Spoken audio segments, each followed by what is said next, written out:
অনেক দিন পর তোমাদের সঙ্গে একটা ছোট্ট ভিডিও শেয়ার করতে চলে আসলাম। তো তোমরা কেমন আছো জানিও, আমরা তো ভীষণ ভালো আছি। আর আমার ভিডিওটা যদি ভালো লেগে থাকে তাহলে পেজটি ফলো করে দিয়ে সাথে থাকবে, এবং ইউটিউব চ্যানেল থেকে যারা দেখছো তারা অবশ্যই চ্যানেলটি সাবস্ক্রাইব করে সাথে থাকবে।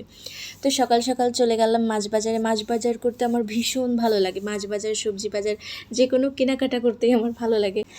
বিশেষ করে বাসার মাছ বাজারগুলো আমি করতে পছন্দ করি। ঘুরে ঘুরে দেখব বাজারে গিয়ে কোন মাছটা আমার পছন্দ হয়, ওগুলোই আমি বাসার জন্য নিয়ে আসব।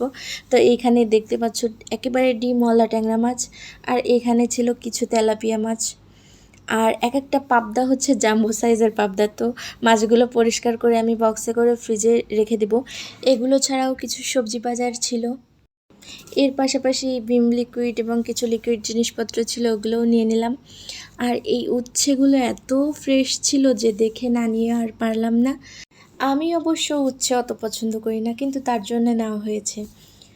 তো ফ্রিজে ফল কাটা ছিল, তো তরমুজটা বের করে খেয়ে নিলাম। এরপর আস্তে ধীরে রান্না করতে যাব।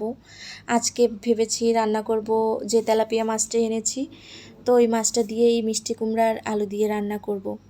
তো এই যে রান্নাটা দেখেই বুঝতে পারছো যে কতটা মজা হয়েছে। আর এই পাবদা মাছটা এভাবে আমি প্রথমেই রান্না করছি, কিন্তু এতটা মজা হয়েছে, এত মজা হবে জানলে আমি বেশি করেই রান্না করতাম। তো এরপর খাওয়া দাওয়া শেষ করে রেস্ট নিয়ে বিকেলে দুজন একটু বেরিয়ে পড়লাম।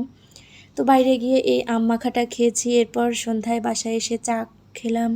তারপর তাকে বলছিলাম যে আমার একটু চিপস খেতে মন চাচ্ছে। তো ওই বাইরের লোকাল একটা দোকান থেকে কিছু চিপস নিয়ে আসছে, আর এই ওয়েফারটা নিয়ে আসছিল। এটা যে এত জঘন্য খেতে হবে সেও বুঝতে পারিনি, আমিও বুঝতে পারিনি। তো খাওয়ার পরে বুঝলাম। এতটুকুই ছিল আজকের ভিডিওটা।